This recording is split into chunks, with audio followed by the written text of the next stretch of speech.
Ce que je vous présente aujourd'hui, c'est un petit peu, alors c'est à la fois le résumé d'une note qu'on a publiée avec la Fondation Jean Jaurès et la Friedrich Ebert Stiftung en français et en anglais pour le fun, qui est sur les violences envers les lesbiennes, les femmes bi, mais aussi les personnes trans et intersexes.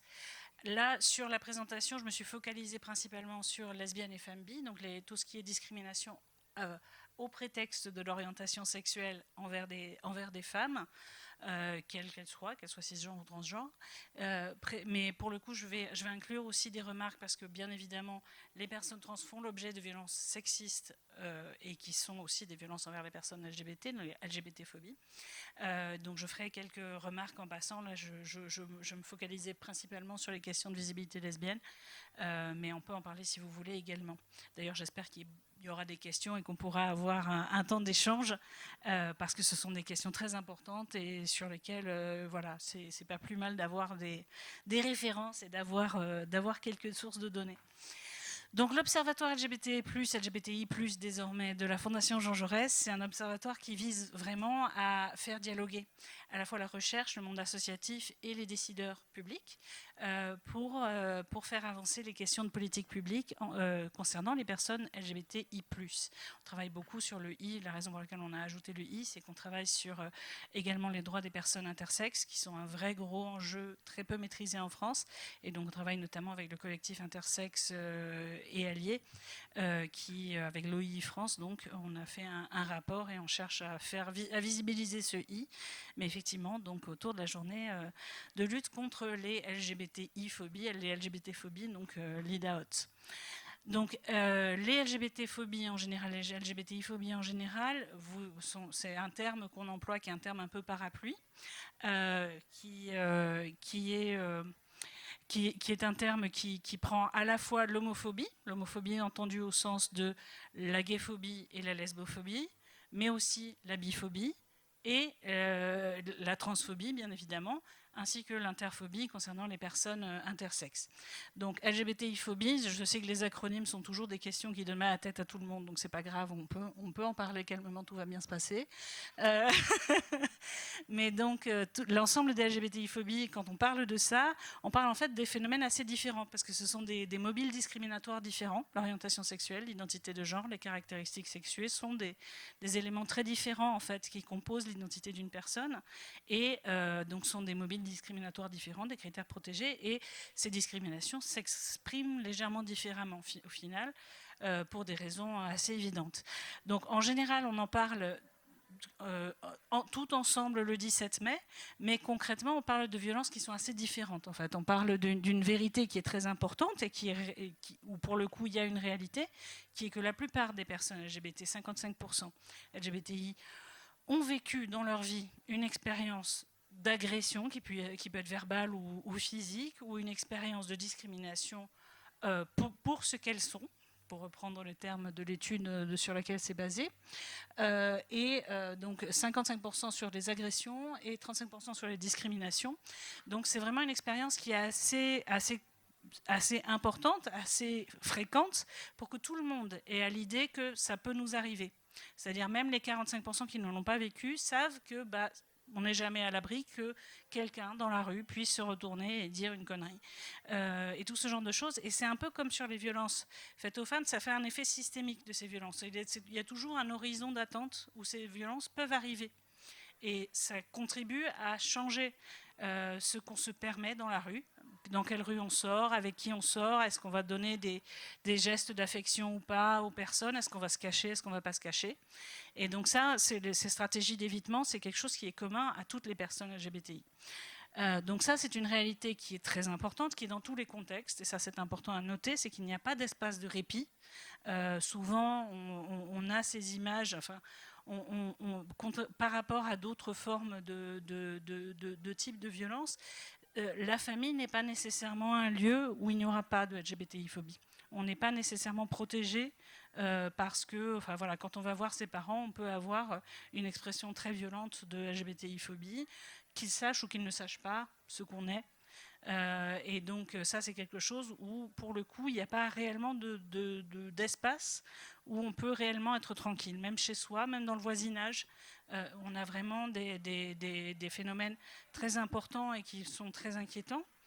Ça fait partie d'ailleurs d'un rapport qu'on a rendu public hier, qui est sur le site de la Fondation, avec l'association FLAG, sur les signalements faits par le biais de l'application FLAG et sur les différents types de victimation, et notamment autour du domicile et dans le voisinage.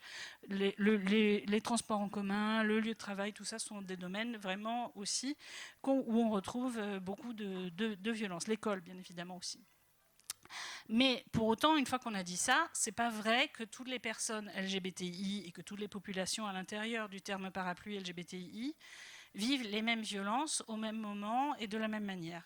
Et là, vous avez déjà, sur l'étude dont je vous ai parlé, ou qui donnait ce chiffre de 55%, si vous voyez la différence, vous voyez là la répartition sur les 12 derniers mois et donc les 10 dernières années, et vous avez les chiffres pour les gays et les lesbiennes d'une part, et les hommes bi et les femmes bi de l'autre. Vous voyez que vous n'avez pas nécessairement, vous n'avez pas du tout les mêmes réalités. Là, vous avez à peu près la même chose, mais vous voyez qu'on peut avoir des différentiels de 5%. Là, on a des différentiels d'une dizaine de pourcents quand même, donc ça fait beaucoup. Ce sont des enquêtes, ça c'est sur un échantillon représentatif, donc ce ne sont pas des pourcentages, ça a une valeur assez probante. Donc vous voyez, on n'a pas exactement le même parcours et pas la même exposition. Et pour autant, souvent quand on parle de LGBT-phobie, on imagine, et d'ailleurs on a plein de visuels qui sont proposés par différentes associations, où on voit un type se faire insulter à la sortie d'une boîte gay et se faire traiter d'un des noms d'oiseaux qui correspondent aux personnes gays, ou qu'on utilise envers les personnes gays. Et pour le coup, c'est vrai, c'est une réalité, mais ils ne sont pas nécessairement les seules victimes. Et là, a priori, là, j'utilise beaucoup la variable du genre sur les questions de discrimination et de violence en raison de l'orientation sexuelle. On a des formes d'expression des violences qui sont très différentes. Et là, je voudrais vous présenter quelques résultats qui montrent un peu cette épaisseur de la violence et de la discrimination et comment ça peut être différent, comment ça peut être vécu différent et quel impact ça peut avoir aussi au niveau de la vie en général et du parcours de vie. Donc vous avez les données d'activité des services, c'est généralement ce qu'on utilise pour vous parler des LGBT-phobies. Et donc là, je vous ai parlé d'ailleurs des chiffres d'activité de service quand je vous ai parlé du rapport de FLAG, puisqu'il s'agit des signalements faits par des gens sur une application. SOS Homophobie, qui est la plus ancienne source qu'on ait pour donner cette épaisseur chiffrée de connaissance des LGBTI-phobies, ils ont leurs chiffres depuis 1997. Et donc ce sont des chiffres d'activité, les appels qu'ils ont reçus, les dossiers les cas qu'on leur a soumis, le nombre de cas qu'ils estiment pertinents et qu'ils ont suivis, etc. Donc ça, c'est aussi des chiffres d'activité. Et les derniers chiffres d'activité qu'on ait, c'est l'activité des services de police. On n'a pas les chiffres des services de justice, mais on a ceux des services de police et de gendarmerie. Donc ceux du SSMSI qui sont sortis hier. D'ailleurs, ça a fait pas mal de bruit parce qu'ils ont comparé les chiffres sur plusieurs années pour montrer qu'il y avait une grosse évolution, une grosse augmentation qui peut être attribuée à différentes choses. On peut revenir sur comment ces chiffres évoluent. Mais concrètement, vous avez ces sources de données-là qui sont vraiment les sources solides, qui ne sont pas des sources de sondage, qui sont vraiment des cas que les gens ont rencontrés et qu'ils ont signalés. Donc ça sont des chiffres, et dans toutes ces sources de données, on a vraiment une grosse majorité d'hommes. Si on regarde les données qui sont utilisées, on se rend compte que pour le ministère, donc les chiffres du SSMSI, on est de l'ordre, je crois que cette année c'est 73%, c'est ça, et on est entre 75 et 72% d'une année sur l'autre, c'est à peu près toujours la même chose, qui sont des hommes. Des hommes cisgenres du coup, puisqu'ils comptent, les femmes trans sont considérées comme des femmes par les chiffres du ministère, ce qui est tout à fait logique. Donc pour le coup, on a ce fait de 3 victimes sur 4. Les rapports de SOS Homophobie, c'est aussi le cas, et c'est une chose dont ils sont très conscients. SOS Homophobie a fait tout un travail, notamment quand ils se sont rendus compte en 2013 qu'ils avaient un vrai problème de données. Pardon, excusez-moi, n'ayez pas peur, tout va bien se passer. Ils se sont rendus compte qu'ils avaient reçu... et qu'ils avaient reçu 3517 témoignages en 2013 et uniquement 329 qui étaient des cas de lesbophobie. Donc vraiment, là, on est un peu sur du peanuts. En 2020, ils avaient aussi, donc là, j'avais regardé le rapport de 2021 pour l'avoir 2020, je n'ai pas regardé cette année, mais a priori, c'est la même chose. Sur 1369 cas, ils n'avaient que 215 cas qui étaient spécifiquement de la lesbophobie ou qui concernaient des femmes. Oui, je dis lesbophobie, etc., parce que je suis l'usage de la conférence lesbienne européenne, c'est-à-dire lesbienne avec une astérisque, c'est-à-dire lesbienne et femme bi. Dans certains cas, je vais ventiler les chiffres, mais quand je parle des lesbiennes, je parle aussi des femmes bi. Pour des questions de visibilité, on préfère utiliser lesbophobie pour montrer qu'on parle de victimes femmes, comme on pourrait parler de gayphobie, etc. Mais on inclut la biphobie envers les femmes également. Donc voilà. Et nous, dans notre petit rapport qu'on fait avec Flag dans notre coin tous les ans et qu'on turbine dessus, on est très conscient de ce truc-là. Moi, je suis très consciente parce que je regarde, c'est moi qui travaille ces données-là pour sortir les chiffres. Et ce qu'on a, c'est que 83% des victimes signalées sont des hommes cisgenres. Puisque nous, on classe les personnes trans, on a la possibilité de signaler si on est trans ou cis, etc., ou si on est intersexe. Et donc, on a cette réalité qui est que la plupart des faits qu'on reçoit, des signalements qui nous sont faits, sont des cas qui correspondent à de la gayphobie, donc des violences LGBTI-phobes envers des hommes cisgenres en raison de leur orientation sexuelle. Et c'est très massif, c'est-à-dire que dans ces cas-là, on a la possibilité sur cette application, et c'est d'ailleurs quelque chose de très riche qu'on a souhaité mettre en place, de signaler plusieurs mobiles de discrimination, de signaler si par hasard, dans tout le tas de choses qui ont été dites par les personnes, il n'y avait pas aussi du racisme en plus de la gayphobie, s'il n'y avait pas du sexisme, de la sérophobie, s'il n'y avait pas de l'agisme ou ce genre de choses. Et pour le coup, dans ce cas-là, les gens signalent explicitement et uniquement de la gayphobie. Et donc ça, c'est quand même le gros des signalements qu'on a. Et c'est notamment le cas des signalements faits par des témoins, qui sont quasiment exclusivement dans cette catégorie-là. Et ça, on y reviendra plus tard. Et donc on pourrait se dire, mais c'est formidable, c'est fabuleux. Et donc du coup, les femmes, en fait, il n'y a pas de problème, en fait. Et donc évidemment, c'est pas réellement le cas. Voilà, c'est encore raté. Et quand on regarde, en fait, quand on travaille sur des données qui correspondent à des violences, à des discriminations, à des faits délictueux, en fait, on a toujours cet effet les chiffres d'activité, c'est une chose, et puis il y a ce que les gens rapportent, notamment sur les violences sexistes et sexuelles, on le sait très bien, qu'il vaut mieux se fier à ce que les gens rapportent, à ce qu'ils rapportent de ce qu'ils ont vécu, parce que les gens ne portent pas plainte ou ont des soucis, enfin, ont un a priori très négatif, et donc on sait très bien que le chiffre des plaintes n'est pas la même chose que le chiffre des choses qui ont été vécues par les personnes.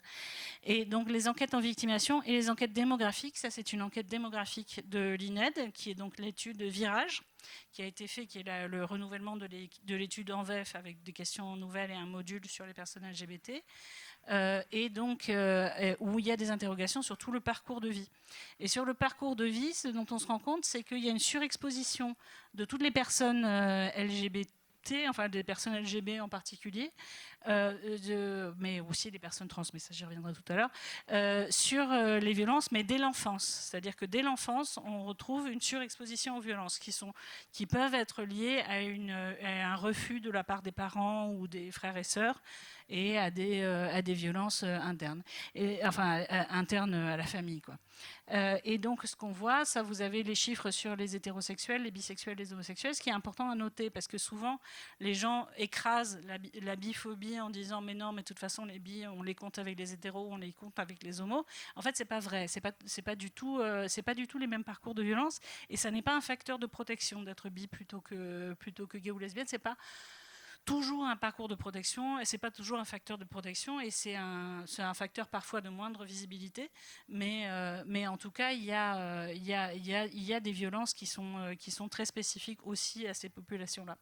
Et donc on a une surexposition qui est bien notée dans l'article le chapitre de Mathieu Treckman et Tania Leibovitz dans le grand bouquin qui fait 12 500 pages à peu près sur les résultats de l'étude Virage, qui est donc 25 000 personnes, donc c'est vraiment un très gros échantillon, et sur l'étude l'étude INED LGBT qui est dessus. Donc, les violences familiales subies au cours de la vie suivant la nature des violences, le sexe et l'identification sexuelle des victimes. Et vous avez aussi le départ du domicile parental. Et là, vous voyez que le départ du domicile parental, c'est quand même quelque chose où on a vraiment une surreprésentation des personnes LGBT, en particulier des femmes. Donc là, on a quand même ce fait-là qui existe. Et ce qu'on remarque aussi, c'est que quand on étudie spécifiquement la victimation dans certains domaines, donc là on a une étude qui vient de sortir il y a quelques jours, qui s'appelle Voilà, qui a été réalisée par l'IFOP avec et pour l'autre cercle. Ce qu'on se rend compte, c'est qu'on a quand même 53% des lesbiennes et femmes bi qui ont vécu au moins une agression ou une discrimination comme telle au travail, ce qui est donc énorme et qui est la même chose que ce que l'IFOP disait sur la population générale aussi. Mais donc au travail, on voit en particulier des effets dans cette étude liés au type d'emploi. C'est-à-dire, suivant qu'on soit ouvrière, c'est un facteur de risque particulier, on est plus exposé. Les femmes travaillant dans des secteurs très masculinisés, les transports en particulier. Les femmes dont le niveau d'études est inférieur au bac, ça a l'air d'être la plus grosse variable, la variable la plus lourde, comme on dit. Les femmes isolées professionnellement. Et les femmes racisées. C'est aussi une des plus grosses variables, des variables les plus centrales qui vont expliquer une variation très importante. Donc pour le coup, même quand les femmes n'ont pas vécu elles-mêmes des violences, je vous parlais tout à l'heure de l'effet un peu de halo que peuvent avoir les violences et les discriminations, on sait que ça existe, on sait que c'est présent, on le repère et on change son attitude en fonction. Ce qu'on remarque, c'est que même lorsqu'elles n'ont pas été victimes elles-mêmes, 62% des répondantes ont dit qu'elles ont entendu des propos lesbophobes au sein de leur entreprise, au sein de donc à leur travail. Donc pour le coup, ça c'est une lesbophobie d'ambiance, c'est le terme qu'ils ont utilisé, et c'est bon, voilà, c'est une réalité qui va avoir qui va infléchir les comportements des personnes. Et les personnes vont y adapter des stratégies d'évitement, comme on dit, et donc ne pas se sentir libres de leurs gestes, de leurs faits, de leurs gestes, de leurs propos. Et donc ça va peser sur la santé mentale, parce que bien évidemment tout ça a un poids général sur la santé mentale. Un domaine aussi où il y a une spécificité sur les violences, précisément concernant les femmes lesbiennes et bi, mais aussi concernant l'ensemble des personnes trans, c'est le milieu médical. Donc là, je vous ai sorti des chiffres qui étaient ceux de la conférence lesbienne européenne sur le fait que des lesbiennes, 7% des lesbiennes ont déjà renoncé à des traitements par crainte de réaction. Donc là, on est vraiment dans quelque chose où on voit la traduction directe sur l'état de santé, sur l'état de santé même somatique. Là, on n'est même plus dans la santé mentale.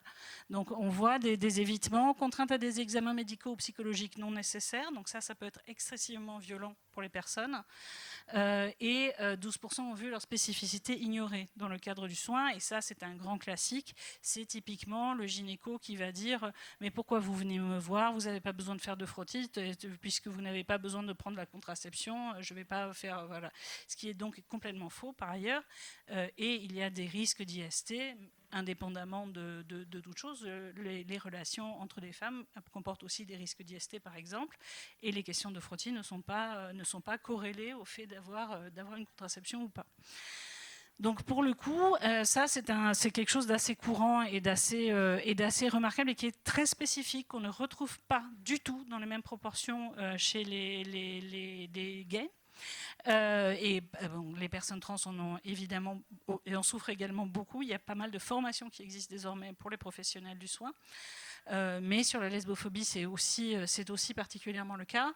Donc là, vous avez aussi des chiffres de SOS homophobie, toute une enquête qui a été faite en 2015 avec 7000 répondantes sur la lesbophobie, et c'était aussi un des secteurs dans lesquels qui préoccupait beaucoup les répondantes et pour lesquels elles avaient vécu des faits, des jugements moraux. Elles n'avaient pas confiance du coup dans leur médecin. Certaines du coup ne vont plus voir leur médecin, ne savent plus à qui s'adresser, et donc du coup après ça rejoint toute la question des listes de médecins, des listes blanches et des listes noires, et c'est toujours très problématique.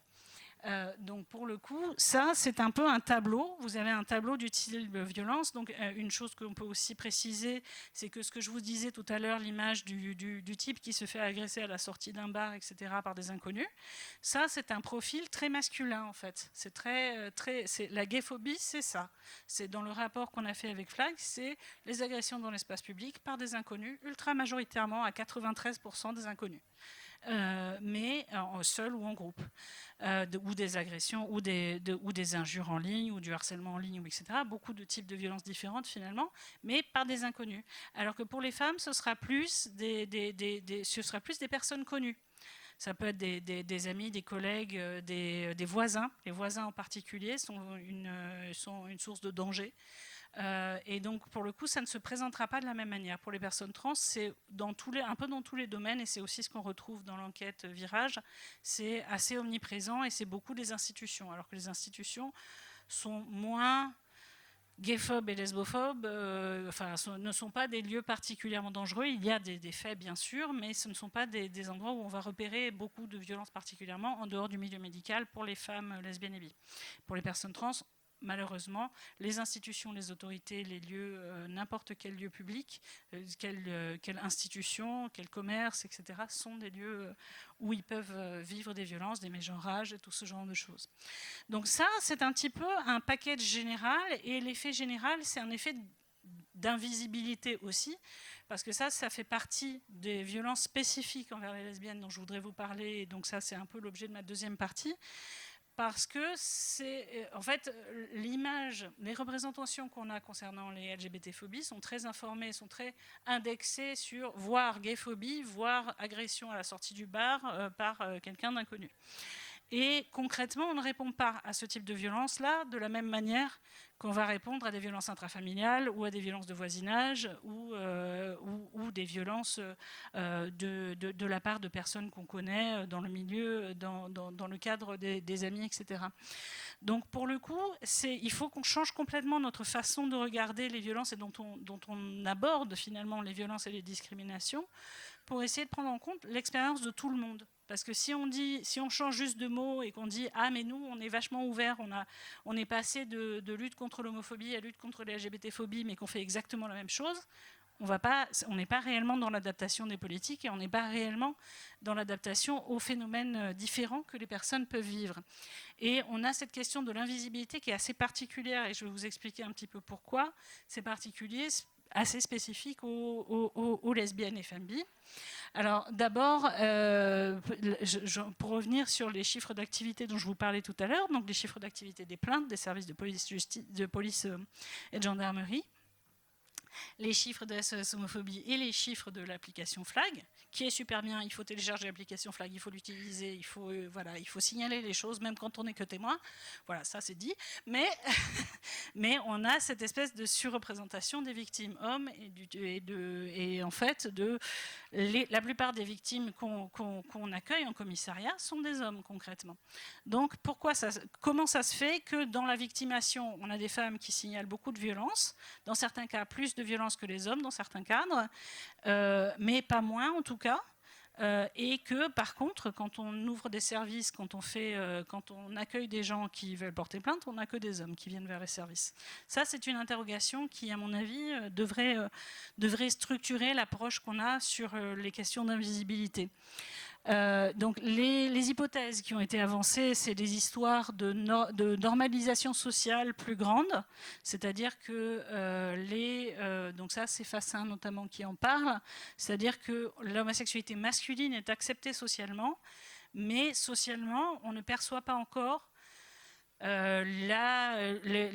l'existence des lesbiennes de manière générale, je crois qu'on peut le dire, et il n'y a pas encore, en fait on n'a pas encore, on percute pas encore que oui, les femmes qu'on rencontre dans la rue peuvent aussi être lesbiennes ou bi, ou trans d'ailleurs, et que en fait, dans la normalisation qui a eu lieu ces dernières années, parce qu'il y a eu beaucoup de progrès qui a été fait ces dernières années, je le dis d'autant plus facilement que je suis hyper vieille, mais que quand j'étais jeune, c'était vraiment pas la même chose, et que c'est aussi quelque chose qu'il faut qu'on répète aussi, que les choses changent et que ça sert à quelque chose de bouger, de faire des choses. Donc dans la normalisation sociale, on a une normalisation sociale où monsieur machin qui vit avec son compagnon en bas de la rue, finalement je l'aime bien, je sais que c'est un couple gay et je vais réagir quand il se fait agresser. Alors que quand c'est madame Bidule que je connais pas très bien, elle a une colocataire, voilà, mais je sais pas, c'est des femmes, voilà, je ne sais pas très bien ce qui se passe dans leur vie, elles se font agresser mais je sais pas pourquoi et je ne réagis pas. Et donc ça, c'est une question de visibilité sociale et voilà, et de normalisation qui est faite au niveau de l'homosexualité masculine, qui n'est pas encore faite, cisgenre bien sûr, et qui n'est pas encore faite pour tout le reste. Alors pour la bisexualité, c'est encore le problème est aussi beaucoup plus dramatique, parce que la bisexualité n'est pas encore complètement, la bisexualité et la pansexualité ne sont pas complètement intégrées comme des modèles comme des sexualités, comme des orientations sexuelles à part entière, par beaucoup de gens. Mais donc, ouais, donc ça, c'est un peu une raison, c'est notamment, et ça peut expliquer notamment des effets témoins dans les signalements. Il peut y avoir aussi des effets liés aux attentes encore plus négatives vis-à-vis des services. Et ça, c'est lié au cumul de discrimination entre l'homophobie, donc la lesbophobie, gayphobie, plus le sexisme, tout simplement, parce que quand on sait déjà que les femmes ont beaucoup de mal à aller vers les services quand elles sont victimes de violences, parce qu'elles savent qu'on ne va pas les croire, ou elles se disent qu'on ne va pas les croire, et après, bon, tout dépend de l'accueil qu'elles peuvent recevoir, mais elles savent très bien que dans les services d'accueil des victimes, des femmes victimes de violences, il va y avoir un accueil très particulier où elles vont être soumises à tout un tas de questions, et que c'est compliqué, et que donc il y a tout un a priori très négatif, encore plus négatif que pour les hommes vis-à-vis de ces services-là. Elles ne s'attendent pas à trouver de l'aide réellement, et donc elles ne font pas la démarche. Donc ça, c'est une possibilité. Ça, et ça a corrélé avec la sous-déclaration qui est endémique sur ces violences-là, parce que ça, je vous en ai, enfin, sur les crimes et les délits. Donc sur tout ce qui est crimes et délits LGBT-phobes, on est sur 20% de déclaration en moyenne selon le SSMSI. Et quand on parle d'infractions de type injure, on est à 5%. C'est-à-dire, c'est pas grave, on va pas porter plainte, etc. On n'a pas envie de sauter, on n'a pas envie de se prendre la tête, etc. Donc on signale pas, on ne se plaint pas, et voilà, et on accepte finalement. Et l'autre possibilité et l'autre chose à prendre en compte, c'est cette forme de victimation différente, c'est-à-dire quand on est victime d'une agression par une personne qu'on ne connaît pas, qui vous agresse comme ça de but en blanc, on a peut-être moins tendance à se culpabiliser, à se dire qu'on a laissé croire des choses qu'il ne fallait pas, ou que c'était mon pote machin. Si c'est mon pote machin, c'est peut-être que ce jour-là, il était bourré ou fatigué, ou qu'il a mal parlé, etc. Et donc, c'est pas vraiment ça qu'il a à vous dire. Donc, on va trouver tout un tas d'excuses. On va se dire non, mais quand même, c'était pas vraiment une agression, et tout ce genre de choses. Et donc, du coup, on se retrouve dans ce genre de phénomène-là. On a peut-être du mal aussi à gérer ces victimations différentes qui ne sont pas des agressions par des inconnus en pleine rue. Et ça, c'est un phénomène qu'on retrouve sur d'autres types de violences généralement. Et donc, tout ça, ça contribue, du côté de la lutte contre les violences et les discriminations, ça contribue à une invisibilité. Mais cette invisibilité, c'est comme je vous parlais des colocataires, c'est aussi ça. C'est-à-dire cette invisibilité des lesbiennes dans les chiffres d'aide, des services d'aide et ce genre de choses, ça rejoint aussi une invisibilité sociale plus générale d'une forme d'euphémisation des qualifications des lesbiennes. Si vous regardez, j'ai une amie qui un jour a eu l'erreur de faire une recherche sur les titres existants en matière de porno sur le terme lesbienne, et donc là-dessus, la quasi-totalité sont des films hétéros où les femmes sont bien évidemment ont des relations, commencent à s'embrasser, à se bécoter, et puis tout d'un coup il y a un type qui arrive Et tout d'un coup, les choses deviennent sérieuses et ça devient quelque chose et ça devient du sexe. Et ça devient, et pour le coup, ce genre de représentation, malheureusement, les gens, notamment les jeunes, les enfants, ont beaucoup structurent leur vision des relations sexuelles et ce genre de choses, aussi par rapport à cet univers de représentation-là, alors que pour ce qui va être de la représentation de l'homosexualité masculine, on va avoir des titres qui seront plus de la pornographie gay, et pour le coup, elle sera relativement absente de tout ce qui est porno hétéro. Donc pour le coup, c'est aussi cette façon de visualiser, genre oui, mais en fait, les lesbiennes, c'est pas pareil que d'être, voilà, c'est pas la même chose en fait. Et bien en fait, si, c'est la même chose par certains aspects. Et c'est pas moins des relations amoureuses, c'est pas moins des relations sexuelles, c'est pas moins quelque chose qui engage une façon de vivre et sa vie quotidienne, quoi.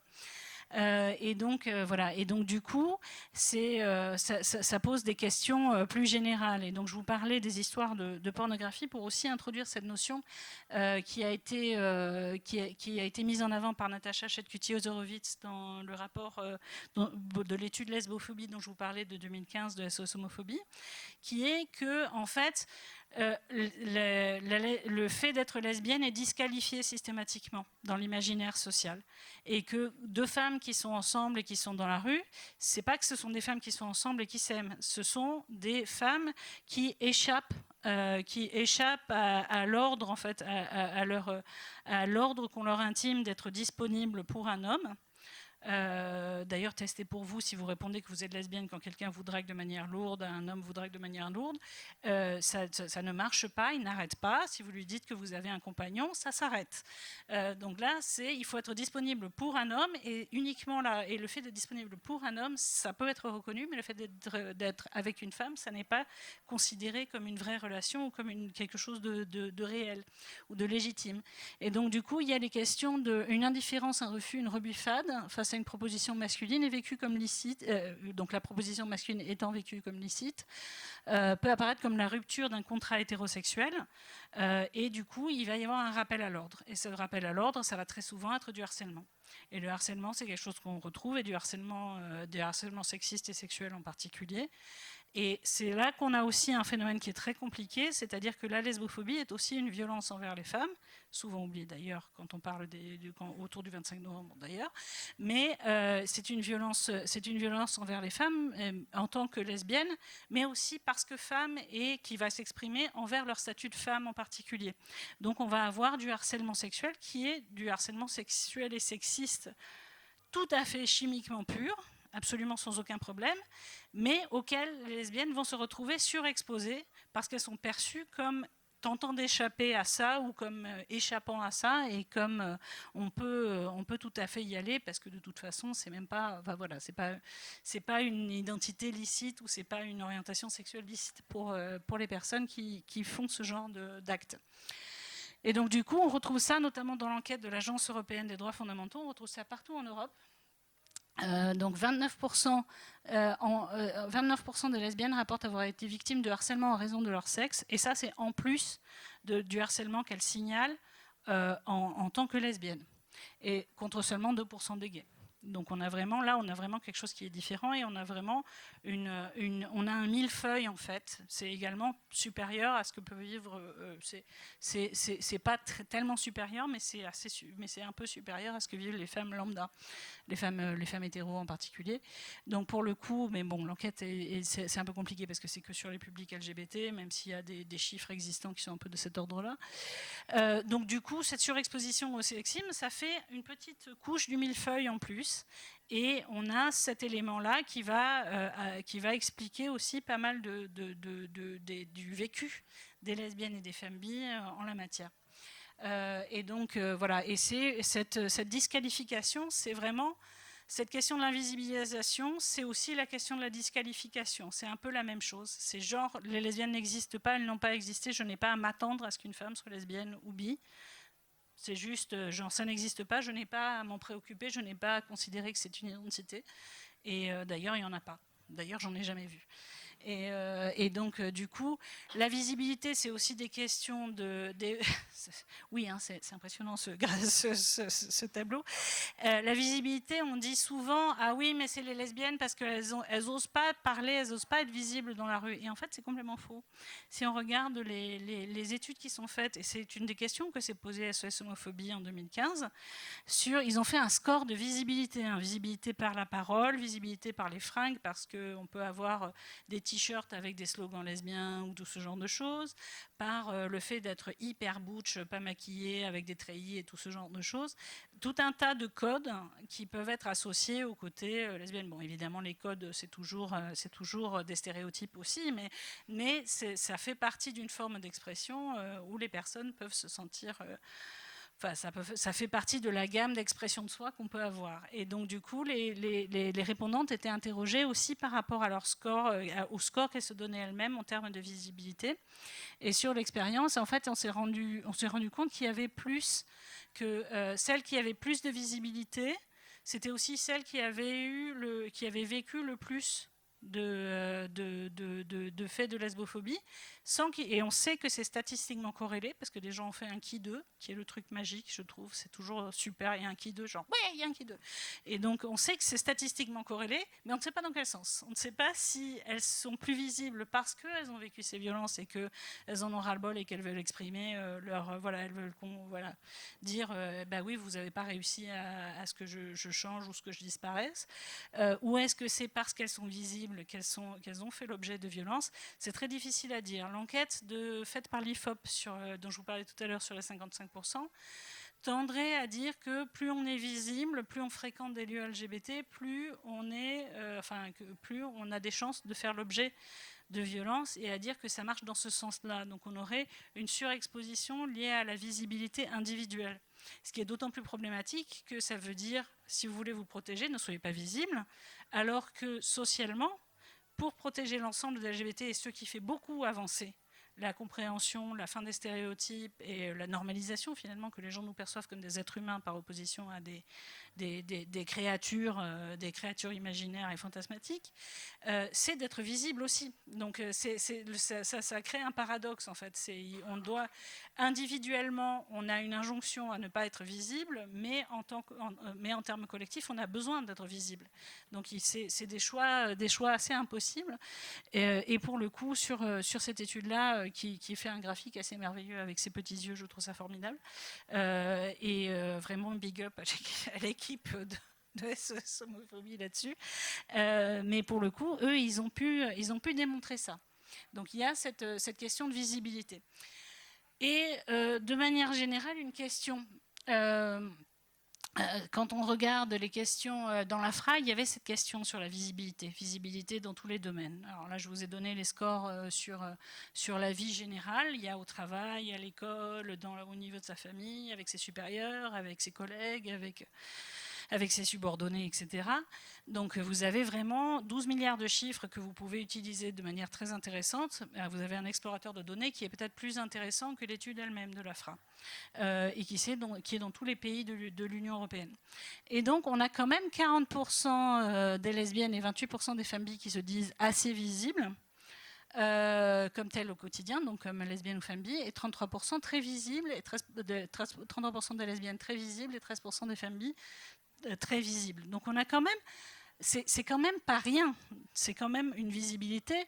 Pour les lesbiennes, on est quand même sur près des trois quarts quand même, si on ajoute les scores de visibilité assez et très. Et sur les femmes bi, un peu moins bien sûr, mais c'est quand même pas négligeable non plus. Et pour le coup, c'est plus que les gays. Quand on compare avec les gays et les hommes bi, on a plus de femmes en fait. Donc, contrairement à ce qu'on a tendance à dire, les femmes ne se cachent pas plus que les hommes. Elles ne taisent pas leur orientation sexuelle plus que les hommes. C'est juste qu'on ne les voit pas de la même manière. Et on n'identifie pas de la même manière. C'est dans la réception qu'on a un problème. Dans la réception des messages qui sont envoyés. Pour le coup, quand vous réfléchissez, si vous réfléchissez aux personnalités connues lesbiennes en France, il n'y en a pas tant que ça quand même. Il y a Adèle Haenel, Alice Coffin à la rigueur. Il y a, il y a quelques personnes, mais vraiment vous les comptez sur une main. Alors que si vous pensez aux gays connus, là vous en avez quand même un bon paquet. Et ça, c'est quelque chose qui est assez typique de l'attention qu'on va donner. Parce que ça, c'est aussi un filtre médiatique. C'est l'attention qu'on va donner au parcours des femmes. Ça peut être une difficulté quand on est une femme célèbre à affronter la double discrimination et ce genre de choses. Ça peut exister et ça existe et on voit dans l'enquête Voilà qu'il y a aussi de ça. Mais concrètement, les lesbiennes en général ne sont pas plus planquées que les hommes. Donc c'est aussi une question de qui est mis en avant, qui est écouté, qui c'est qu'on met en avant et qu'on entend et qu'on écoute et qu'on fait parler en fait au final. Et pour le coup, s'il y a une chose qui me semble importante à retenir de tout ça, c'est que l'invisibilité des lesbiennes, c'est pas le fait des lesbiennes. L'invisibilité des lesbiennes et des femmes bis, c'est pas leur fait. C'est un horizon d'attente sociale où on ne voit pas avec autant de facilité. Genre, on va voir tous les petits signes. Genre, souvent, il y a des choses sur dans les trucs, surtout aux États-Unis, à base de ah mais vous voyez machin, il s'est mis une boucle d'oreille. Ce serait peut-être un signe que vous comprenez machin. Et donc, on va surinterpréter la présentation vestimentaire des hommes célèbres, ce genre de choses. Mais on ne va pas faire la même chose sur les femmes, alors par contre, on va les juger très fortement sur la manière dont elles sont vêtues. Mais pour le coup, il n'y a pas cette attente-là en particulier.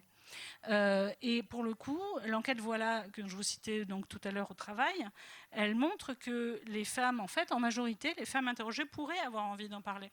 Parce que les femmes interrogées, souvent, elles refusent d'aller à des événements sociaux organisés par l'entreprise, des dîners, des sorties, des événements. Elles refusent aussi de lister leurs compagnes sur les papiers de l'entreprise comme leurs compagnes ou ce genre de choses.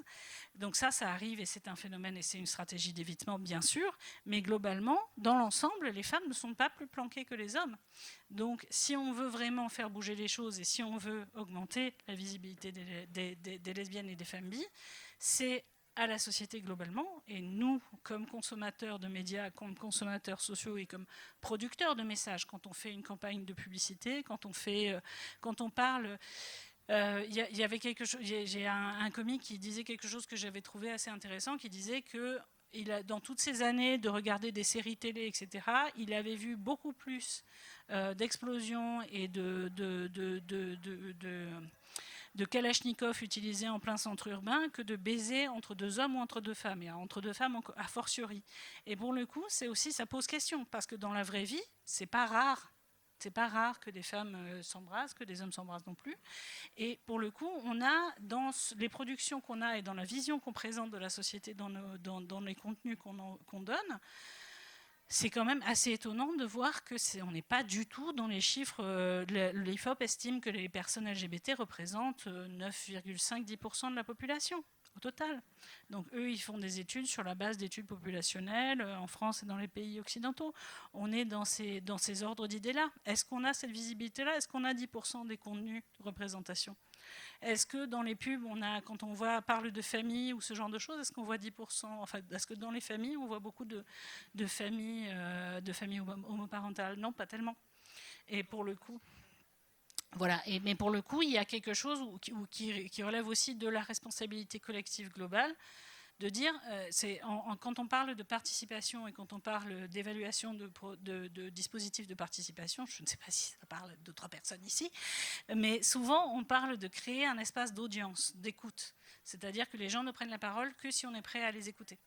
Et pour le coup, créer cette écoute-là, dire que ça fait partie de l'horizon des possibles et qu'on n'oublie pas que ça existe quand on liste avec vos compagnons ou votre compagne, quand on parle à des femmes, etc. Tout ce genre de choses, c'est possible. C'est pas très lourd. Alors après, il y a forcément des gens qui tombent dessus en disant ouais, mais moi je vais dire le masculin est universel. Et donc voilà, donc youpi, donc voilà. Je pense dans ces cas-là, on peut juste dire voilà. Et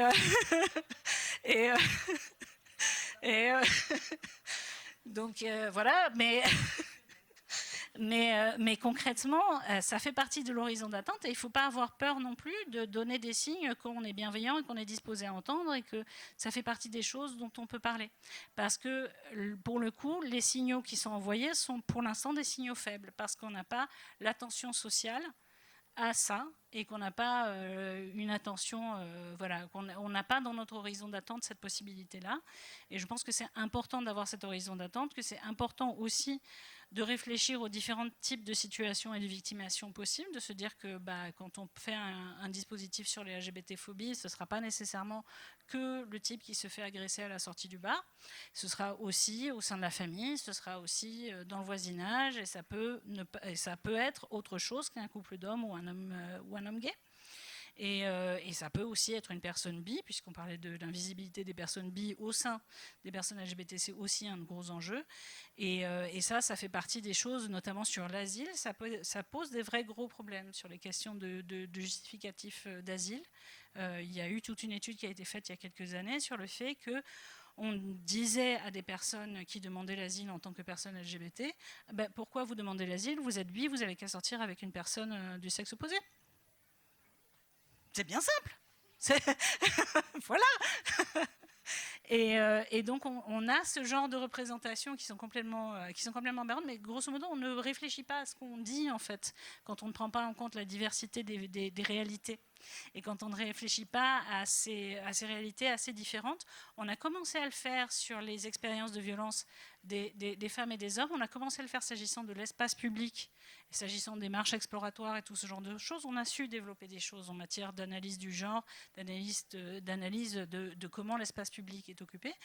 C'est vrai pour tous les services en fait, c'est pour tout type de service où pour le coup on a un vrai besoin social, les services d'intérêt général et public.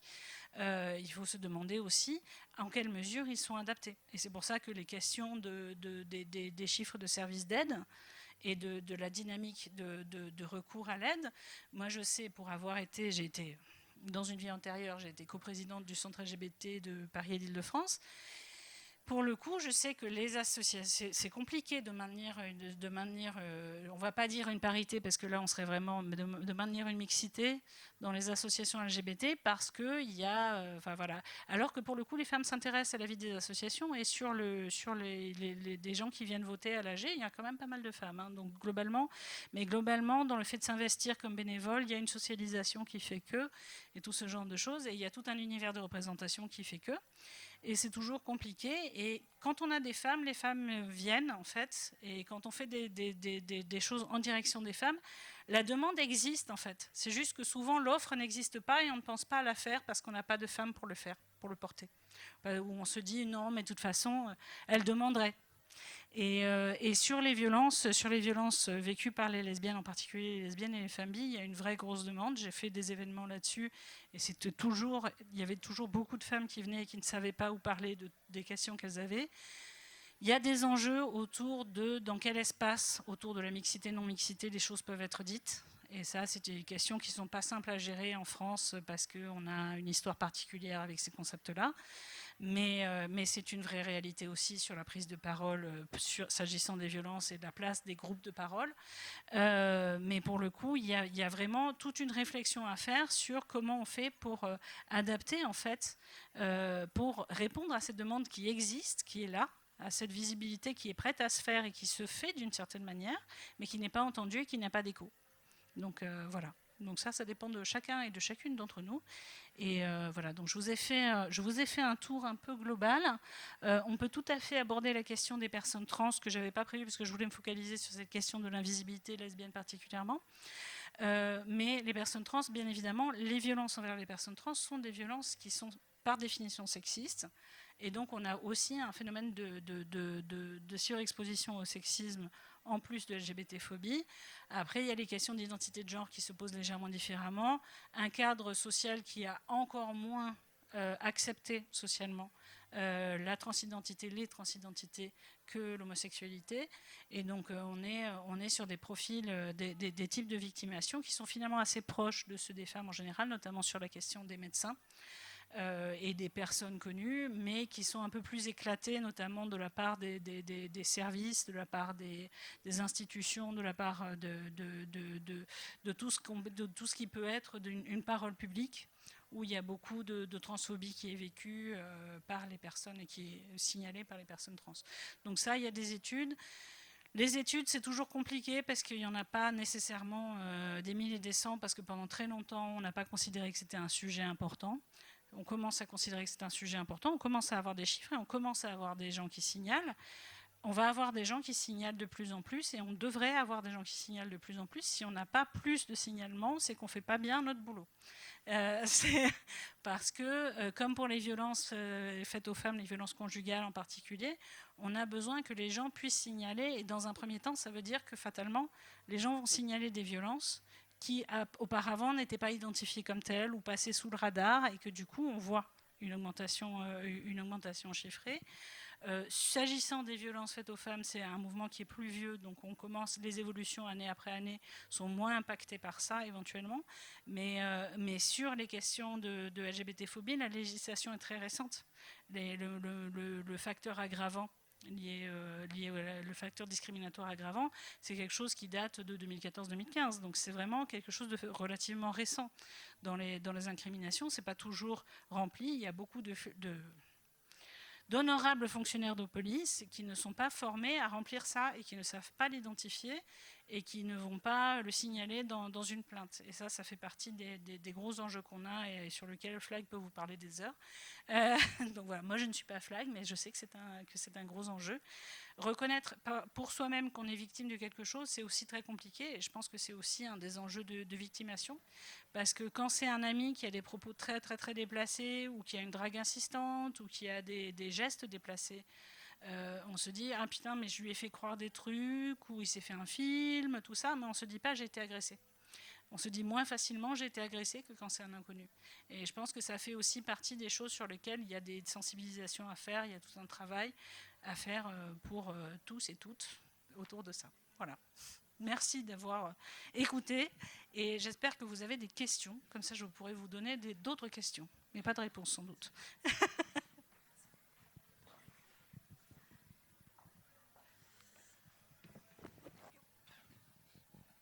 Est-ce qu'il y a des questions? Parce que moi j'en ai 4 ou 5 s'il faut. Tout d'abord, merci beaucoup parce que c'était vraiment très intéressant, très éclairant.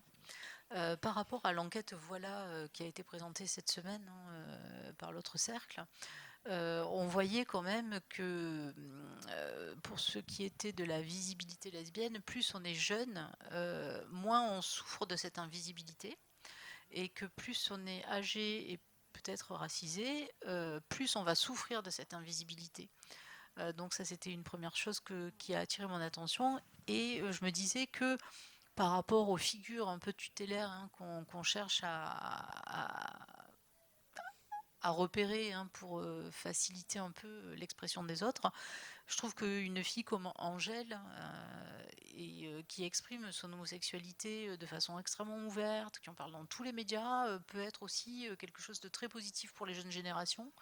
Et que finalement on a la chance aussi d'avoir des générations complètement décomplexées, enfin dans certains milieux, j'imagine que c'est pas dans tous les milieux, mais voilà, donc c'était cette remarque que ça a l'air quand même d'être mieux vécu par les nouvelles générations. Et une autre réflexion qui avait retenu mon attention dans cette enquête, c'était qu'il y avait une telle méconnaissance finalement des lesbiennes dans la société, qu'elles ne s'exprimaient pas aussi parce que elles étaient à ce moment-là, si elles s'exprimaient, en but à des tas de questions, et que finalement, pour vivre heureux, vivons cachés, c'était pas une si mauvaise optique. C'est vrai que ça leur fait perdre beaucoup de droits, que ce soit des droits à congé, des droits divers et variés, et une visibilité sociale, mais il y avait aussi une façon de se protéger à la fois d'une curiosité déplacée, et puis d'attitudes sexistes et lourdes. Enfin, voilà. Donc c'était juste voilà, un petit complément sur cette enquête que je trouve très intéressante et que j'invite tout le monde à voir. Oui, c'est une très belle enquête qui est très intéressante, qui est faite par l'autre cercle et qui bosse vraiment bien sur ces questions-là depuis des années, notamment Catherine Tripon. Et c'est vrai que c'est ce que vous soulignez par rapport à des stratégies. En fait, on est toujours dans une stratégie de faire le choix de je vais peut-être pas avoir les aides auxquelles j'aurai droit, mais au moins on m'embêtera pas. C'est effectivement un choix qu'on fait. Ce que je disais tout à l'heure, si on choisit la visibilité amène surtout des galères au niveau individuel, mais globalement au niveau social, on en a besoin pour pouvoir évoluer en tant que groupe. Et donc c'est ça qui est c'est un cercle vicieux en fait. C'est ça qui est assez compliqué. Mais voilà, malgré tout, les femmes le disent et ne se cachent pas particulièrement ou n'ont pas l'impression de se cacher. Mais c'est vrai qu'il va y avoir une difficulté, notamment autour de la visibilité extrême. Et donc là, vous parliez de l'importance des modèles, en fait, des role models, comme on dit en anglais. Et comme le dit d'ailleurs l'association L'autre Cercle, qui fait tous les années des choses autour de ça. D'ailleurs, c'est intéressant si vous connaissez des personnes qui sont prêtes à s'engager pour être visibles, pour les plus jeunes, notamment au boulot ou ce genre de choses. C'est assez intéressant, on peut nominer des gens et tout il y a vraiment moyen assez facilement d'être un role model, surtout les femmes, parce qu'il n'y en a pas assez, parce qu'elles ont à subir une double discrimination déjà, donc ça va suffire. Donc voilà, donc effectivement, c'est toujours ce risque-là est toujours là. Mais c'est vrai que c'est très important. Et ce qu'on note, notamment sur le suicide des jeunes, c'est que ce qui est beaucoup plus déstabilisant pour des enfants et des jeunes, c'est de se dire qu'il n'existe pas d'adultes comme moi. Ça, c'est beaucoup plus déstabilisant que d'entendre des adultes dire des âneries sur les LGBT. Et pour le coup, c'est pour ça aussi que c'est important quand on parle d'avoir des représentations, tout ça. Oui, ça peut sembler annexe, ça peut sembler secondaire, mais c'est important pour se structurer, en fait, pour structurer les représentations au niveau social et au niveau individuel et au niveau de la personne dans son développement aussi. Et les jeunes générations, heureusement, parce qu'il faut le dire aussi, c'est qu'à force de travailler et d'être visible, ce qu'on n'était pas dans les années, mon collègue Denis Quincton, qui est aussi co-directeur, lui il est un tout petit peu plus vieux que moi, mais lui, la visibilité c'était impossible quand il était jeune. Moi j'ai été visible très tôt, enfin dès mes 18 ans, quoi. Mais pour le coup c'était pas simple non plus, mais aujourd'hui les personnes jeunes, la génération de ma petite cousine, de mon neveu, etc., sont des gens qui ont c'est juste une grammaire en fait. Pour moi, c'est une grammaire. C'est une grammaire émotionnelle, une grammaire des possibilités affectives des personnes, d'attirance, genre ah bah oui, une personne peut aimer une personne du sexe différent ou une personne du même sexe, ou les deux, ou une personne d'aucun genre aussi. Et notamment par rapport aux identités non binaires, je trouve qu'il y a une très bonne grammaire des plus jeunes générations qui s'exprime très fortement et qui est très intéressante parce que ça remet beaucoup en question. Et ça remet en question, je sais que l'apparition du mot Yel dans le dictionnaire a fait grincer certaines dents. Et ça peut poser des questions sur la manière dont on voit le monde et dont on voit les politiques et dont on les pense, mais c'est une réalité. Ce sont des identités qui sont revendiquées par les personnes et c'est quelque chose qui arrive et que pour le coup, ils ont effectivement cette facilité-là à le concevoir, à l'utiliser, à s'interroger aussi eux-mêmes sur alors est-ce que je suis plutôt comme ça ou comme ça. Enfin, je suis assez fan, mais encore une fois, et vous le disiez aussi, j'habite en Seine-Saint-Denis. Pas depuis très longtemps. Et c'est vrai que cette visibilité-là, non pas que la Seine-Saint-Denis soit particulièrement dramatique, dans certains quartiers de Paris, c'est pareil aussi, mais dans certains endroits, dans certains milieux sociaux, c'est beaucoup plus difficile à le dire. Et là, typiquement, les enseignants, les animateurs, tout ce genre de choses ont peut-être moins de facilité à l'aborder avec des groupes parce que les gamins sont mal à l'aise et qu'ils font des blagues pourries et tout ce genre de choses et que les gens se disent non, on va pas ouvrir la boîte de Pandore, on va laisser tomber. Et du coup, c'est aussi parfois une difficulté.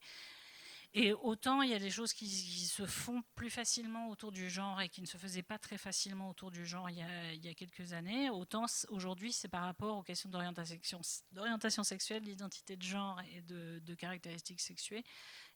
Qu'il y a des choses qui sont encore à faire, je pense. Et les personnes qui aujourd'hui, qui sont jeunes, des personnes qui sont jeunes et qui sont dans des milieux où on n'a pas la possibilité d'être visible et où les gens n'ont pas cette grammaire. Et ça, c'est encore une fois, c'est pas une réalité que des banlieues, c'est aussi dans les zones du rural, aussi dans des milieux très conservateurs. C'est très facile de dire c'est telle population ou c'est tel groupe de personnes, mais c'est complètement faux. C'est une réalité assez courante dans certaines poches où culturellement c'est pas possible d'être visible. Ils ressentent très fortement. En fait, pendant longtemps, moi, dans ma génération, on montait à Paris. On allait à Paris parce qu'à Paris, on était anonyme et qu'il y avait des associations et tout ça. Et c'est vrai qu'aujourd'hui, il y a un peu, il y a souvent un ressenti qui est parfois très complexe, notamment dans les campagnes, de se dire j'ai pas accès à tout ça. Il y a des gens qui sont libres et j'aimerais être libre.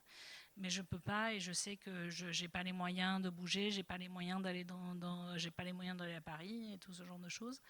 Et où je veux pas, où mon boulot est pas là, ou ce genre de choses. Mais c'est vraiment très compliqué pour ces jeunes-là. Et il faut faire très attention, à mon avis, aussi à ces jeunes-là. C'est toujours les mouvements de backlash, en fait. On a un backlash très fort en ce moment, socialement, sur les questions LGBT, sur les questions de visibilité LGBTI+, et tout ce genre de choses. Il y a une opposition forte, il y a une augmentation aussi, c'est-à-dire qu'il y a une augmentation des faits qui est liée au fait que les gens témoignent plus, mais dans les témoignages qu'on reçoit, on a aussi des témoignages d'une gravité plus grave, plus importante. Et on a un discours qui se porte bien, qui idéologise la haine des personnes LGBTI+. Et pour le coup, ça, pour moi, c'est très problématique et c'est un vrai backlash social, enfin un retour en arrière. Hier, justement, quand SOS Homophobie parlait beaucoup de violence, de cyberviolence, et que c'est l'apparition en fait des cyberviolences font augmenter la virulence des propos et des attaques, mais on le voit aussi chez les femmes harcelées. Justement, j'ai vu une série là, documentaire sur Arte qui est présentée en ce moment sur les violences faites aux femmes et qui expliquait que en fait parce que vous êtes une femme, la manière dont vous allez être harcelée sur Internet va être beaucoup plus violente et parler aussi d'un phénomène d'isolement de l'homme lambda derrière son écran qui est capable de montrer le pire de lui-même parce qu'il se croit seul. Est-ce que vous ne pensez pas que c'est aussi un paramètre en fait qui fait que... Parce que finalement, quand ces hommes se retrouvent devant la justice, la plupart du temps, ils vous disent oui, bah c'était un joke, je pensais pas que ça irait aussi loin. Enfin, bref, on se permet des propos parce qu'on a l'impression qu'on est seul, en fait. Enfin, c'est la sensation que j'ai. Oui, c'est très compliqué cette question de la déréalisation des violences verbales sur Internet. On est sur de la violence qui va sur le doxing et qui va dans la vraie vie. Donc c'est aussi beaucoup des discours qui se donnent par rapport aux tribunaux parfois, parce que quand on va au point de chercher l'adresse d'une personne, de la balancer sur Internet et de prévoir des attaques chez elle, on n'est pas sur un joke qui a dépassé.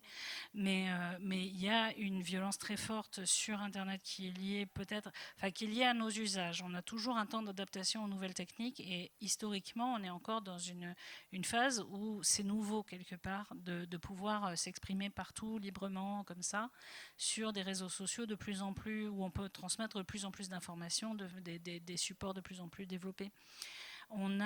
C'est vrai qu'il y a un effet qui est lié à ça. Il y a des effets d'entraînement, il y a des effets de meute, ça c'est démontré.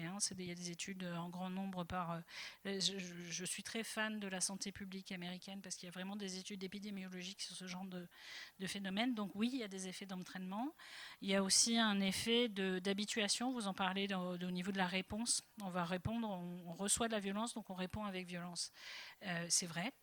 C'est aussi une des raisons pour lesquelles, et ça pour le coup c'est très déprimant, c'est la chose qui me déprime le plus au monde en ce moment, et pourtant il en faut. Hein. J'ai travaillé 10 ans sur la protection de l'enfance, donc il faut beaucoup de choses pour me déprimer, mais c'est que en fait on est sur, on a dans une majorité de pays occidentaux le discours démocratique avec la facilité d'Internet, mais pas que, c'est pas que Internet qui fait ça, c'est aussi des choix politiques qui ont été faits d'avoir des discours qui fonctionnent sur la peur de telle et telle population qui peut être utilisée voilà, pour des raisons X ou Y, mais de dire ayez peur, vous serez victime de violences si, se passe ci et ça, et qu'on utilise aussi, quand je vous parle des violences là, j'espère que je ne suis pas en train de créer un univers et de valider cette idée que les violences sont omniprésentes, etc.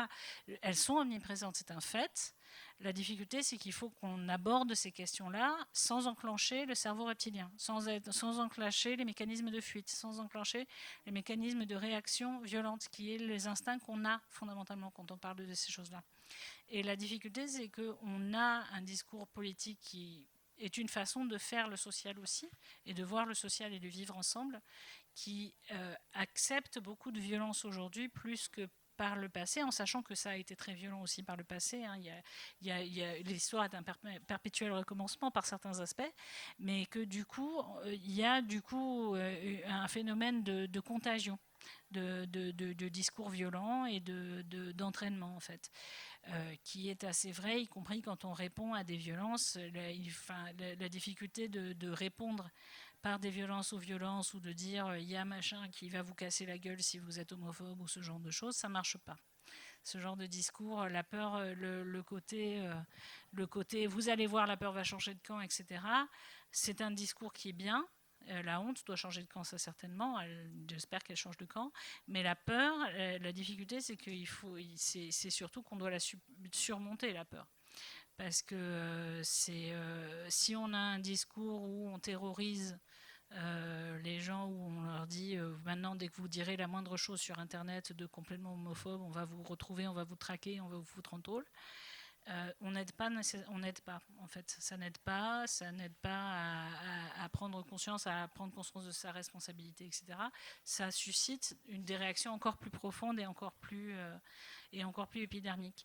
Et il faut sortir de ce cercle vicieux-là, et c'est très compliqué, je ne sais pas comment faire. Et les gens qui travaillent autour de la réception des discours, notamment politiques, mais parce qu'avec des techniques qu'on utilise en marketing, notamment sur les zones du cerveau qui sont illuminées par les messages qu'on peut envoyer et recevoir.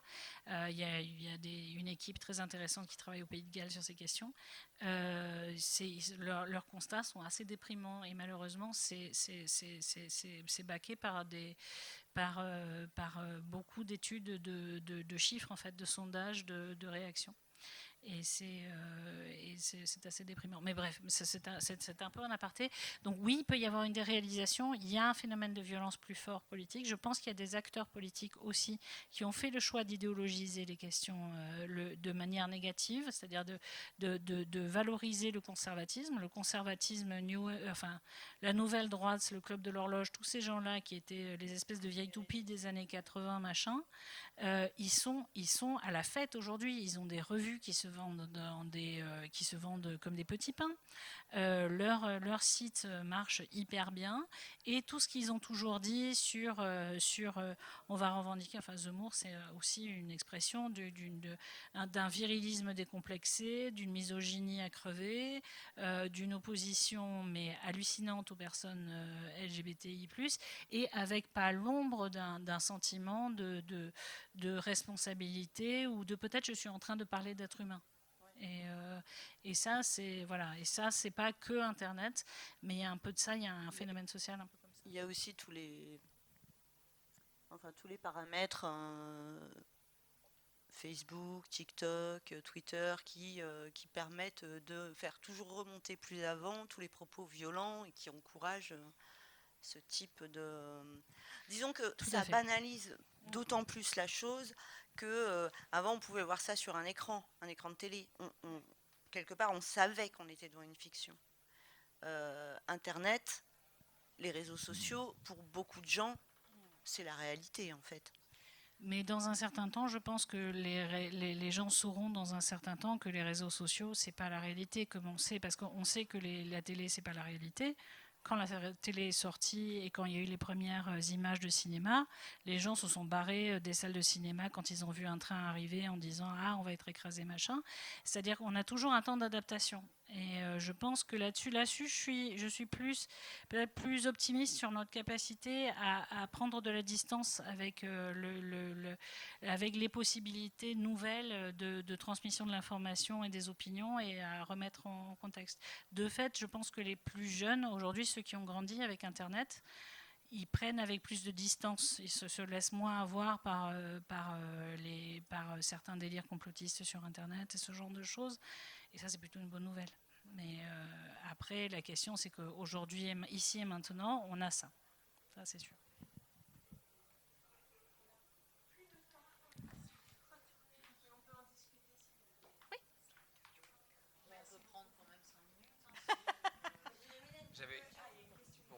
Je vais parler. Bonjour, j'avais une question sur le monde associatif LGBT. J'ai une impression peut-être subjective que les hommes cis gays sont bien plus présents ou visibles ou actifs. Si oui, pourquoi? Histoire, et si oui, comment changer? Alors, c'est vrai avec une astérisque. Dans les milieux, dans les associations LGBTQIA+ mixtes, oui, on a de fait beaucoup d'hommes parce que historiquement, dans les années 90, ça s'est créé autour de la lutte contre le VIH. Il y avait des femmes, contrairement à ce que disent beaucoup de gens, il y avait des femmes qui étaient présentes sur ce combat-là très fortement, mais pas de la même manière. Et les associations qui se sont montées, en fait, étaient très focalisées sur prévention VIH, qui ne concerne pas du tout les lesbiennes, en fait. Et du coup, les lesbiennes étaient là, mais elles étaient là en soutien, et donc elles n'ont pas nécessairement pris toute une place particulièrement importante dans ces associations-là. Et après, sur la base de ça, parce que concrètement, c'est souvent là que se sont créés les premiers centres, que les premières associations ayant pignon sur rue se sont créées. Après, les associations LGBT à proprement parler, avec un agenda distinct, ou pas que lié à la lutte contre le VIH, se sont agrégées par rapport à ce mouvement central-là. Et là, on avait déjà une majorité masculine. Le fait qu'il y ait une majorité masculine, du coup, les femmes venaient à des événements, il n'y avait pas de femmes. Donc, du coup, elles se disaient, bon, c'est un peu naze pour rencontrer des gens, parce que n'oublions pas que c'est aussi une rétribution symbolique du militantisme. Et donc, voir la première. Et donc, du coup, ne venez pas. Parfois, il y a eu des conflits. Et alors là, je peux vous en parler pendant des heures, parce que j'en ai vécu beaucoup, puisque j'étais coprésidente du centre LGBT de Paris-Île-de-France, qui a beaucoup d'associations et qui a un mouvement mixte. Et donc certaines associations, on avait quelques associations lesbiennes, heureusement, et on était très fiers de les avoir, et on a toujours cherché à maintenir un temps à la vendredi des femmes, en fait, un temps en non-mixité, enfin d'avoir des groupes pour faire des choses entre femmes, parce que c'est aussi comme ça qu'on arrivait à avoir un groupe suffisant de femmes pour pouvoir s'investir et pour pouvoir participer aux autres événements. En fait, c'est toujours on oppose toujours mixité, non-mixité sur ce genre de choses. Je pense que c'est pas toujours très, très, très intelligent. Parce que sur ce genre de choses, parfois, il y a beaucoup de femmes qui n'osaient pas parler devant des hommes parce que, en raison de ce qu'elles vivaient, de leur milieu familial et tout ce genre de choses, parce qu'elles craignaient beaucoup de choses et, voilà, et qu'elles n'avaient pas envie de répondre à des questions stupides. Et du coup, elles sont venues pour ce genre de choses. Après, elles sont restées pour venir aux événements organisés par des femmes. Puis après, elles se sont rendues compte qu'il y avait plein d'autres événements et que c'était intéressant. Elles sont devenues bénévoles et elles ont pris des responsabilités. Et ça, c'est super. Et c'est comme ça aussi que ça marche. Mais donc, du coup, il y a ça. Alors ça, c'est un truc qui marche, c'est d'accepter qu'il va y avoir du volontarisme, que oui, quand on veut des femmes dans son CA, on va les convaincre. On n'attend pas qu'elles soient candidates, qu'elles sortent casquées, parce que c'est pas vrai que des candidats au CA sortent casqués. En fait, il y a toujours quelqu'un pour dire autour d'une table, après une réunion, ça c'est les études sociologiques, quand on est au café, genre, ah oui, mais t'aurais pas envie de te présenter au CA? Et ça marche mieux, enfin, entre potes. Et entre potes, c'est pas toujours très mixte, entre potes. Et donc, du coup, cette idée-là, quand on a des CA majorité masculine, entre potes, on va proposer à d'autres potes. Et le problème, c'est que ces autres potes, c'est pas tellement des meufs. Et donc, du coup, il y a ça qui est à faire. Il faut oser être volontariste et il faut accepter aussi de calmer le jeu sur le ah mais oui mais la non-mixité c'est la fin des haricots, on va tous mourir, etc. Il y a enfin voilà, there's a time and a place for everything, mais comme on dit, mais pour le coup, il y a des articulations qui peuvent être faites. Et je dis ça particulièrement parce que j'ai mon astérisque aussi, c'est que les femmes ne sont pas moins investies dans les associations. Concrètement, elles sont autant investies dans les associations LGBT, c'est juste qu'elles sont investies dans des associations de femmes. Et pour le coup, il y a des associations de femmes à Paris. Celles qui marchent très bien, c'est des associations de randonnée entre femmes, des associations de cinéma. Cinéfable, ça marche vachement bien. Les associations, il y a des associations. Alors aujourd'hui, le collectif lesbienne en France n'existe plus. Il s'est divisé, subdivisé, réorganisé, machin. Il y a un milieu d'associations. Il y a aussi les lesbiennes dépassent les frontières qui fait un super boulot, qui a un groupe d'entraide pour des lesbiennes qui fuient des violences et qui demandent l'asile et qui sont réfugiées, etc. Et qui fait vraiment du super boulot, mais qui le fait en général en dehors des sentiers battus, parce que c'est des événements parfois avec une dimension non mixte, genre on est à la maison des femmes où les hommes sont acceptés le jeudi uniquement et on a nos réunions qui ne sont pas le jeudi et tout ce genre de choses. Et ça, concrètement, c'est des choses qu'on ne sait pas financer. Enfin, je dis ça parce que je vois bien les enjeux de financement. Les financements que peuvent avoir des associations comme Cinéfable qui font le festival de films lesbiens et féministes de Paris. Et qui fait un très bon boulot depuis des années et des années. Et il y a vraiment énormément de gens, parce qu'il y a une demande en fait. La demande existe. Si l'offre existe, créez l'offre et les gens viendront. Et là-dessus. Et donc du coup, ça vraiment, si on veut toucher les lesbiennes de France, il faut passer par Cinéfable et tout ce genre de choses. Mais ce sont des associations qui ont l'habitude de fonctionner avec une partie en non mixte, une partie en mixte, de choisir les moments où on va être dans la mixité et les moments où on n'y est pas, et qui du coup fonctionnent en dehors des clous. Parce que ça, c'est pas finançable publiquement, parce que c'est pas mixte. Et du coup, c'est de l'entraide, c'est de la débrouille, et ce sont des réseaux informels. Et les réseaux informels, on ne sait pas faire dans les grosses associations pour de très bonnes raisons, qui sont des raisons de nature éthique sur le financement des associations et sur la structuration et la transparence et les déclarations aux préfectures et tout ce genre de trucs hyper chiants mais hyper importants. Et donc ça, c'est une réalité. Les associations qui marchent bien, où vont les femmes et où effectivement elles vont participer à une vie associative, c'est des associations où elles ont envie d'aller. Ce sera le truc de randonnée lesbien qui organise ces randonnées. Et en fait,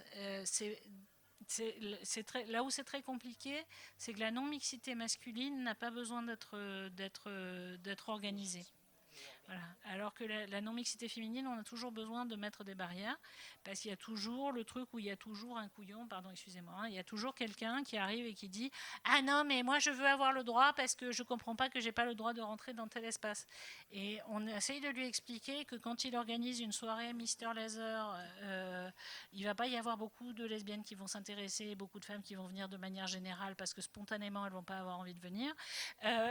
Mais quand on fait un événement autour de prévention du cancer du sein ou tout ce genre de choses, parfois on a des hommes cisgenres qui viennent et on est un peu toujours un peu dans l'interrogation et on doit trouver des manières tout à fait agréables et délicates et gentilles de ménager leur ego et de ménager beaucoup de choses, mais de leur dire non merci. Et ça renvoie à la question, la citation que je vous ai donnée de Natacha Chatcuti autour du désir légitime masculin qui devait toujours prendre le pas sur ce que voulaient les femmes. Sur les espaces non mixtes, on a un peu de ça quand même. On a aussi cette question-là qui se pose parce que je n'ai jamais entendu parler de femmes qui voulaient, enfin en dehors de la barbe, mais ça c'est le CA, mais ça pour le coup c'est que ces CA ne soient pas mixtes, c'est un scandale et leur présence est précisément là pour le dire. Mais pour le coup, des actions associatives de gays masculines cisgenres, je ne connais pas, je n'ai pas connaissance de femmes qui aient voulu squatter ça. Du coup, voilà.